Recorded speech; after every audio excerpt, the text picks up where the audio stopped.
Hello guys नमस्ते and जरले welcome back to my new vlog new day new vlog I hope तपाईँहरू सन्चै हुनुहुन्छ होला म पनि सन्चै छु। आज चाहिँ म स्टोब्रिजको एउटा खोलामा खोले साग खोज्नको लागि आएको छु। यतातिर चाहिँ तपाईँले खोला बगेको देख्न सक्नुहुन्छ। यो चाहिँ खोला होइन। अनि यो खोलाको किनारातिर चाहिँ मैले खासै साग चाहिँ मैले देखिनँ।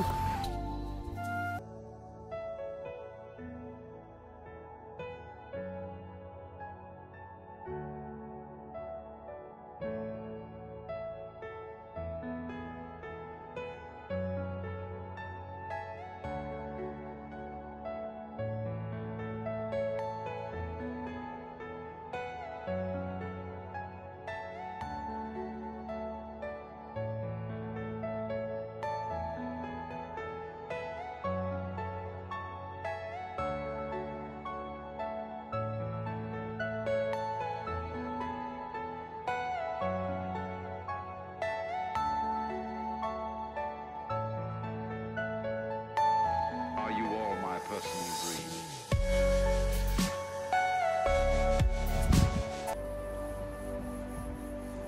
यो नदीमा चाहिँ माछा र अनि हाँसको अन्डा चाहिँ जताततै छ, तर त्यो हाँसको अन्डा पनि टिप्न नसक्ने बिचमा, अनि माछा त झन् अब समाउनै नसक्ने। अब हेऱ्यो अनि हामी फर्क्यौँ। अब चाहिँ हाम्रो यो के अरे खोला चाहिँ यता बगिरहेछ, अनि यो खोलाबाट चाहिँ यता भित्र पनि ल्याएको रहेछ सानो उस गरेर, अनि यतातिर छ कि साग। अब चाहिँ हामी यता साग हेर्नतिर लागेको।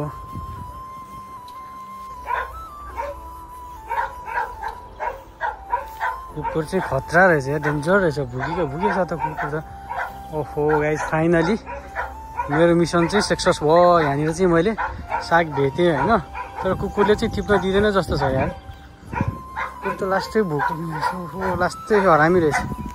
फाइनली गाइस साग खोले सागतिर त्यहीँ आइपुग्यो हामी है।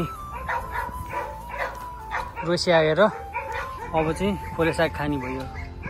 फाइनली गाइस रुम पनि आइपुग्यो। अनि आजको हाम्रो उपलब्धि भनेको यही हो गाइस।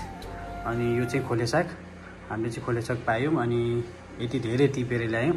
अब चाहिँ हामीले यसलाई टक्क धोएर बनाउने छौँ। आजको ब्लग चाहिँ यति नै गाइस। अब नेक्स्ट ब्लगमा भेट्नेछौँ। Thank you so much for watching. अनि यदि नयाँ हुनुहुन्छ भने प्लिज सब्सक्राइब गरिदिनु होला।